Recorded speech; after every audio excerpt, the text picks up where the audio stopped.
श्री राधे महाराज जी साधकों से कहते हैं, हमारा भोजन सात्विक और तमोगुणी भोजन नहीं होना चाहिए, जिससे भजन अच्छा हो। आज इस विषय में चर्चा। वीडियो पूरा देख, अच्छा लगे तो सब्सक्राइब करें, शेयर करें। श्री राधे। प्याज लहसुन के लिए महापुरुषों से और शास्त्रों में लिखा पाया गया है कि जो प्याज लहसुन पाता है उसे अंत में प्रेत की योनि प्राप्त होती है। शुद्ध भोजन करते हैं उनका शरीर अशुद्ध हो जाता है। जैसे दूध है, शराबी के घर का हो तो नहीं पीना चाहिए। जिस रसोई में कभी मांस बना हो तो वहां का भोजन नहीं लेना चाहिए, नहीं पाना। और जिन बर्तनों में अशुद्ध भोजन पका हो उन बर्तनों का भोजन नहीं लेना चाहिए। भोजन सात्विक होना चाहिए। जो उपासक सदैव जप परायण रहना चाहता है उसे चाहिए कि अधिक चावल ना खाए, क्योंकि चावल बादी और गैस बनाने वाला होता है और आलस्य प्रमाद बढ़ता है। और मूंग की दाल, पतली रोटी या भिक्षा की रोटी या कोई सब्जी एक वक्त या दो वक्त थोड़ा थोड़ा करके पाले। रात में दूध उतना ही गर्म पिए जितना सहज में पिया जाए। अधिक चाय जैसा गर्म पिएंगे तो ब्रह्मचर्य नाश का कारण बन जाएगा। मीठा और नमक अगर छोड़ दो तो बहुत अच्छा है, नहीं तो बहुत कम से कम पाओ। अगर आपको अजपाजाप निरंतर भजन करना है, चावल, खट्टा दही, खटाई, बहुत मात्रा में तेल, लाल मिर्च, मसाला, मूंगफली, गोभी, प्याज, लहसुन बिल्कुल नहीं पाना चाहिए। ये इसलिए वर्णन कर रहे हैं कि अगर आप मूंगफली पाओगे तो इसका परिणाम देखा गया है, ये कब्ज बनाती है, बहुत गर्म होती है। उपासक को बर्दाश्त नहीं हो पाएगा, उसके ब्रह्मचर्य को बर्दाश्त नहीं होगा। गोभी भी गैस्ट्रिक होती है। ये जितने पदार्थ लिखे हैं भजन में हानि करने वाले हैं। मांस आदि तो सर्वथा त्याज्य है। और प्याज लहसुन के लिए महापुरुषों से और शास्त्रों में लिखा पाया गया है कि जो प्याज लहसुन पाता है उसे अंत में प्रेत की योनि प्राप्त होती है। इसीलिए हमारे यहाँ खान पान में बहुत सावधानी का बर्ताव किया गया है। प्याज लहसुन आदि किसी भी तरह से हमारे उदर में नहीं जाना चाहिए। यदि आप भजन करना चाहते हैं तो भोजन के संबंध पर पहले विचार कर लीजिए, क्योंकि भोजन के रस से ही शरीर, प्राण और मन का निर्माण होता है। जो अशुद्ध भोजन करते हैं उनका शरीर अशुद्ध हो जाता है, उनके प्राण क्षोभयुक्त हो जाते हैं, चित्त में सदैव ग्लानि बनी रहती है। जिसमें ग्लानि होती है चित्त में, जो शरीर बोझा सा लग रहा है, प्रमाद छाया हुआ है, वो कैसे मंत्राकार वृत्ति कर सकता है। शुद्ध अन्न का भोजन करो। चित्त के मल का, विक्षेप का निवारण केवल भोजन से ही हो जाएगा। आप केवल सात्विक, कम और शुद्ध भोजन करें। अगर सतोगुणी भोजन है, भूख से थोड़ा ज्यादा कर लिया जाए तो रजोगुण आ जाएगा। वही सतोगुणी भोजन यदि और ज्यादा कर लिया जाए तो तमोगुण बढ़ जाएगा। है सतोगुणी, लेकिन भूख से आप अधिक पाले तो रजोगुण, और अधिक पाले तो तमोगुण बढ़ जाएगा। सतोगुण भोजन भी तमोगुण बढ़ा देगा। अन्न का सबसे बड़ा दोष है अधर्म के द्वारा कमाया हुआ अन्न। अन्याय से, बेईमानी से, चोरी से, डकैती से, छल से जो धन कमाया जाता है, यदि वो अन्न कहीं साधक के शरीर में चला जाए तो मंत्र को बिल्कुल नहीं चलने देगा, रोक देगा। ये महापुरुषों के वचन है। जो हम गुरु मंत्र जपा जाप करना चाहते हैं, सतत जाप करना चाहते हैं, रोक देगा वो अन्न। आपको भजन में रुचि नहीं होगी। अन्न दोष महादोष है। चित्त शुद्ध का निर्माण करने के लिए हमें अन्न पर बहुत ध्यान देना चाहिए। जो लोग अन्य साधन तो संभालते रहते हैं लेकिन अन्न पर ध्यान नहीं करते, उनका साधन नहीं बनता है। अब हमें पता नहीं सामने वाला भंडारा गौ हत्या करके करवा रहा है कि किसी के मरने वाला करवा रहा है कि या किसी का संकल्पित करवा रहा है। वो दवाया 5 लाख दे दिए, संतों को पवाओ, संतों की बुद्धि क्या होगी, किस तरह का अन्न धन है, ये थोड़ा देखना चाहिए। अगर हमें पता ना हो कि किस उद्देश्य से भंडारा कराया जा रहा है, कौन करवा रहा है, तब तक नहीं पाना चाहिए।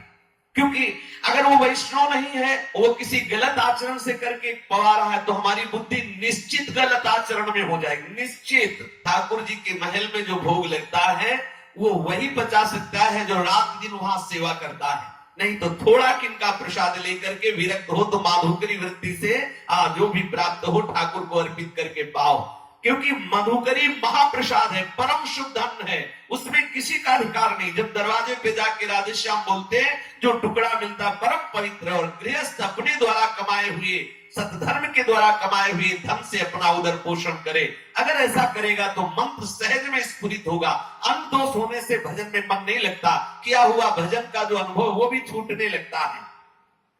तमोगुण की वृद्धि हो जाती है। अधिकांश फिर साधक आलस्य और प्रमाद में पड़ करके गंदी क्रियाएं करने लगता है। देख लो, ये महापुरुषों के वचन है।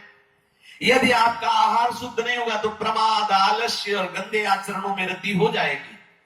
उसके चित्त का मल दूर होना तो दूर रहा, और मल बढ़ने लगता है। अपनी कमाई का अन्न, दूसरे का चित्त जिसमें ना दुखा हो, बेईमानी ना की गई हो, ऐसे अन्न से अपना चित्त शुद्ध करे गृहस्थ, और सतत भजन करे, और विरक्त सदैव माधुकरी वृत्ति से अपना उदर पोषण करे। वैष्णव जनों से, ब्रजवासियों से अन्न लेकर के, आवश्यकता की सामग्री लेकर अपनी साधना में मगन रहे। भोजन में सबसे पहले बात देखनी है कि ये भोजन पवित्र है कि नहीं, किस उद्देश्य से दिया गया, तभी उपासक ले। माधुकरी में इसका कोई विधान नहीं। पूर्वज जो हमारे गुर्जर हुए हैं, माधुकरी वृत्ति में अगर कोई 4 रोटी और ढेर सारी सब्जी दाल और ये सब दे तो नहीं लेते थे। या तो आधी रोटी, हमारे गुरुदेव भगवान ने बताया कि वैसे उत्तम है 4 रोटी का 1 टुकड़ा, अगर ऐसा नहीं तो आधी रोटी, अगर ऐसा भी ना हो तो 1 रोटी। अगर 2 रोटी ले ली तो इसके बाद फिर माधुकरी वृत्ति ही नहीं मानी जाएगी। आप बैठ के पा लिया, फिर क्या, फिर 4 रोटी एक ही जगह से सब बंधवा लिया, ये नहीं। हम 5 घर जाएंगे, प्रारब्ध अनुसार भगवत इच्छा से जो मिलेगा वो ले। थोड़ा थोड़ा, अगर दाल सब्जी थोड़ी थोड़ी ले ली, 1-1 टुकड़ा रोटी, आधी आधी 1-1 ले ली, 5-7 घर चले गए, 7 रोटी हो गई, हमारा काम बन गया। जो मनाया शुद्ध, एक बार आज पाया, अगर बच गई तो कल पाया। माधुकरी में बासी अन्न नहीं माना जाता, माधुकरी को बासी नहीं कहते। महापुरुषों ने तो 10-10 दिन, 20-20 दिन की रोटी मांग के लाके उसे टांग दी, उससे पाते रहे। जिसमें किसी का हक मारा गया हो, बेईमानी की गई हो, या किसी के संकल्प के द्वारा ऐसा अन्न पाने से साधक का मन जो है वो भजन से रहित होने लगता है। जब कभी तुम्हारा भजन छूटे और कामना जागृत हो तो 2 बात देख लेना, या तो भोजन गलत हो गया, वैष्णव अपराध बन गया, नहीं तो साधक जो भजन करता है उसका भजन छूटना और काम आदि दोष आना हो ही नहीं सकता। जहां भजन है वहां काम कहां है? अगर आ रहा है तो 2 बात देख लो, भोजन अशुद्ध हो गया या कोई वैष्णव अपराध बन गया। भोजन में 3 प्रकार के दोष माने गए हैं, जाति दोष, आश्रय दोष और निमित्त दोष।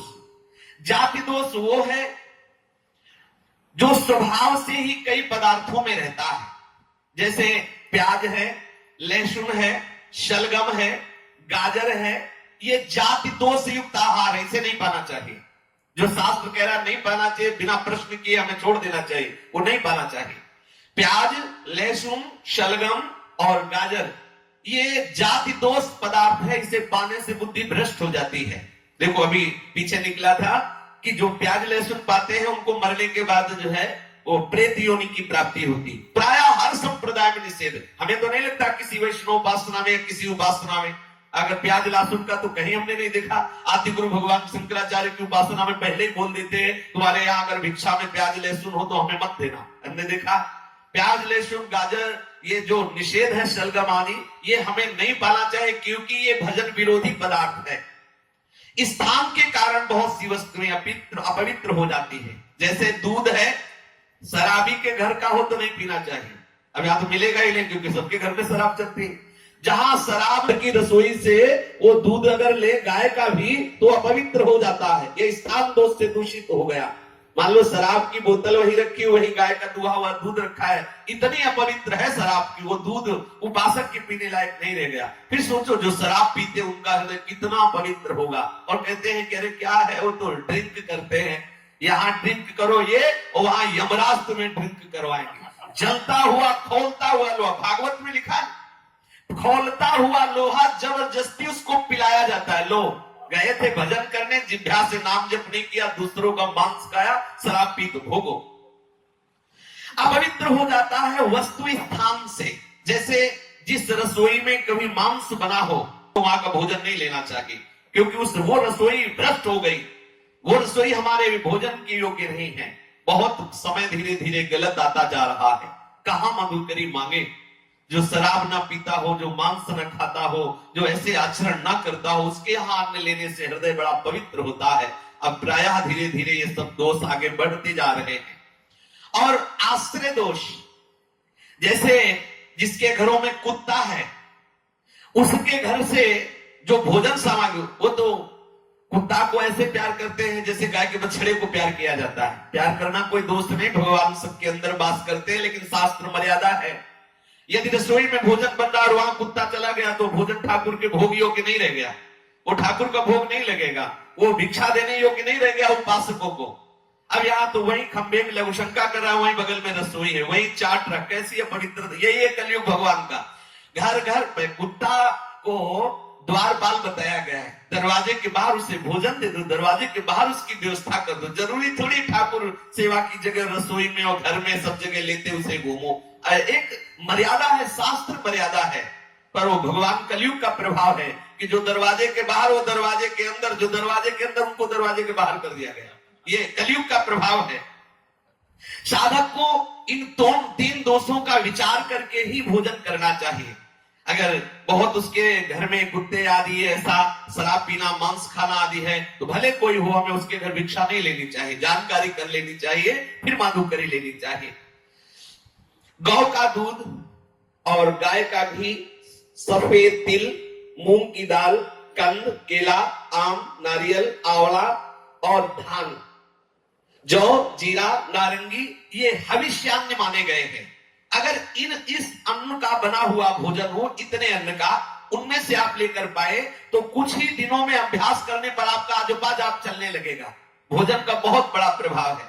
2 दिन आप पवित्र अन्न बनाकर ठाकुर को भोग लगा के पाए, 4 दिन समोसा की चटनी पा के देखे कैसा लगता है, खुद आपको अनुभव में आएगा। जब आपका अंतःकरण पवित्र तो आपको लगता है अरे कुछ नहीं होता, आप क्या जानो होता है नहीं। जिस पद्धति से कहे वैसे रहो, फिर पाके बताओ, तब आपको पता चलेगा कैसा प्रभाव है दूषित अन्न का। कभी भी बिना औषधि के शहद का प्रयोग उपासक न करें। शहद का प्रयोग केवल आयुर्वेदिक औषधि के लिए है। आप औषधि ले रहे हो तो शहद अनुपात से ले सकते हो, क्योंकि शहद मक्खियों का संग्रह किया हुआ आहार उनसे छीना जाता है। अगर आप केवल स्वाद दृष्टि से लेते हैं तो आपकी बुद्धि भ्रष्ट हो जाएगी, भजन में मन नहीं लगेगा। शहद औषधि के लिए केवल स्वीकार करने की बात कही गई है। और ये जो नमक है बहुत मात्रा में साधक न ले। पान बिना भगवद अर्पित किए हुए अगर पान है तो उपासक को नहीं पाना चाहिए। गाजर नहीं पानी चाहिए, मसूर की दाल नहीं पानी चाहिए, कोदो नहीं पाना चाहिए, माधुकरी रोटी के सिवा बासी अन्न नहीं लेना चाहिए, रूखा अन्न जो कब्ज बनावे नहीं पाना चाहिए, और जो अन्न में दुर्गंध आने लगी हो नहीं पाना, और जिन बर्तनों में अशुद्ध भोजन पका हो उन बर्तनों का भोजन नहीं लेना चाहिए। यदि हम भोजन संबंधी आवश्यकता ठीक से समझते हुए आहार करें कि ये हमारे लिए आवश्यक है, ये अनावश्यक है, और भजन में लगे तो बहुत शीघ्र लाभ होता है।